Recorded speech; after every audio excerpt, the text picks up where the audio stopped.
What is up, my fellow Chibits? Today, I'm here to bring all of you the weekly anime review of Yowamushi Pedal Season 3, Episode 3.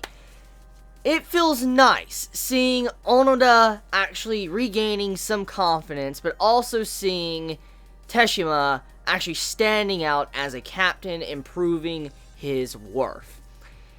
This was a good episode, because it, rekindled that love I had for Yowamushi Pedal. One of the big things I love about this series is when the characters need to get ready to go up against an enemy team, they get ready. They go in, and the hype is fucking insane. When you see that scene where Teshima pushing himself, you just see how he's pushing himself with his freaking legs. He's reached his limit, and he says, like, I've already passed my limit as far as I can go. He's like, I gotta do it because I am the captain. He keeps, like, just marching and pushing himself. Such a badass fucking scene in this episode of Yowamushi Pedal, and it's exactly one of the big reasons why I love this series so much, is seeing these epic hype moments with the characters as they push and they continue to go with everything they have to beat their opponents. And one of the things I loved about that scene was what the meaning of it was. As we know, the captain, the second year, Teshima, he isn't someone that is talented. He's someone that, honestly, he has to constantly charge and beat everything with brute force and try to trug along and try to hopefully compete with people that are way more talented than him. And when you see scenes like this, what we saw in this episode of how someone that doesn't have any talent doing that well against someone that does have talent, and someone that has, like, Beethoven playing in their head, it just goes to show you, like, if he can do something like that, imagine what the people that are talented in Sohoku can also do. And that's what really inspired Onoda and Imaizumi in this episode, when they were behind their glorious captain, as he was pushing himself, as he was going beyond his very limit as a rider. And if he could push himself that far, just imagine, they're like, holy shit, if this man could go that far when he's someone that doesn't have all this talent, he's just doing that. Imagine what we can do. When you see Onoda gaining self-confidence, he wants to go on the offensive, he wants to go right after them, he wants to go after Hakone Academy, beat them, win, and all that. I love that scene. It was such a freaking great scene, and had such an enjoyable time watching this episode just for that alone. Because seeing that scene, I'm like, that reminded me so much of the Inter High when we saw last season, Season 2 of Yowamushi Pedal, when you see these characters just going all out against each other. You see these characters literally ripping themselves apart almost, just to try to continue on pushing one more pedal. I love that.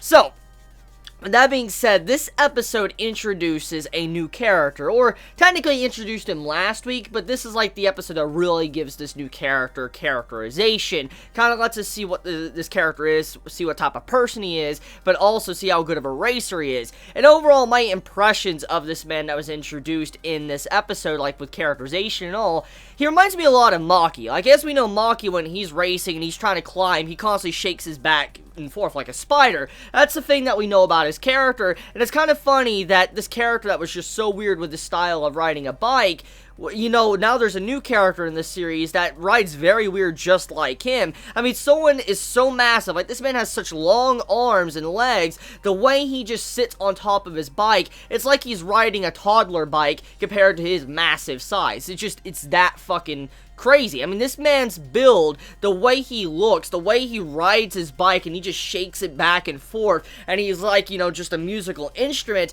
It's creepy, but at the same time, you can understand how this could also help him when he's trying to be a road racer. And I cannot wait to see this man in future challenges against Onoda and all of them when, the real tournaments begin. Because right now, it's kind of like just, seeing how the competition is. This man's going for the win, obviously, but I feel like time, the real stuff gets around, like the Inter High and stuff for the next year and all that, that's when we're going to get to see some major improvements with this character. Because right now, this is his first introduction, so this is not going to be everything that he's going to be able to throw on the table. Obviously, if he does, let's say, lose, like, let's just go on a limb here and say that this man does lose. Onoda, wins and all that, or, Sohoku, one of them win, they pass the finish line first, and then he passes after them. Let's say he loses, okay? the main point of this is that this is the first race and the first time we are seeing him, and the way he's being introduced and being a very major focus of this episode, especially for the first, like, race since, you know, Sohoku became the champions, this means that this man is going to improve quite a bit, because if he does lose, he's going to go in through a lot of development. Like, this man's probably going to try to go crazy and try to become really, really good at road racing, and I can see the next time that, you know, Onoda or someone faces this man, he is going to be ridiculous. Now, let's just say he does win, however. Let's just say he does win, and he takes Sohoku down a peg, and for instance, they're no longer, like, the champions. They got their ass beat. You can look at it like this, like, okay, so this is going to inspire the characters to want to improve themselves, figure out new tactics. It's going to, you know, lead to a lot of development for the second years, and also it could add its own conflict too, because they lost and they need to hold up, you know, that, you know, weight that they are the champions and they can't just be losing now after they became the champions. So I do like the direction the series can take because of this. Whoever wins, either Hakone Academy wins or Sohoku wins, it really depends, and whoever does win will determine what type of development we get with which characters of this series. Now, regardless of all of that too, though, I just want to say the Onoda stuff with him regaining confidence is something I am glad to see. I mean, we do know that one of the big things that's made Onoda so confident in the last 2 seasons was thanks to Maki. Maki was someone that was like an inspiration for Onoda. He was someone that was this crazy climber. It looked like he could do anything. This person inspired Onoda quite a bit. And with the man being gone, obviously if your idol is just completely gone or whatever, someone you look up to, obviously that's going to leave you in a spot. You're going to feel very depressed. And as we know now, Onoda is like the only real major climber, and he has to carry all the weight of his team. That's a lot of pressure, especially for someone like Onoda that is relatively new to road racing. He recently found his love for it, but on top of that too, I mean, this is the first time that he doesn't have someone he can rely on, especially someone like, you know, a fellow climber. So everything from now on, he has to kind of do on his own. He has to figure out his own way to push on forward, and I love how he's starting to regain that confidence thanks to the way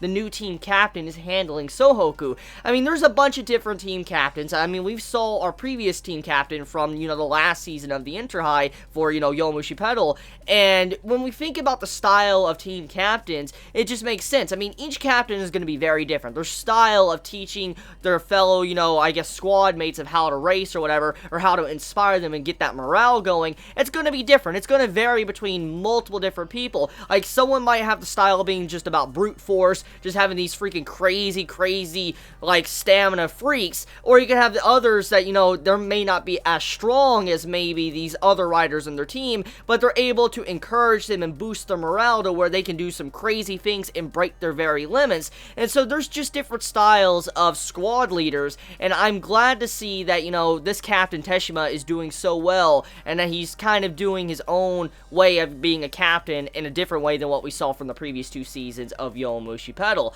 So let me know your thoughts in the comments below. How did you feel about this week's episode of Yowamushi Pedal? Did you enjoy it? Did you hate it? Please let me know your honest thoughts in the comments below, and I love you all so much. Please be safe. Chibi out.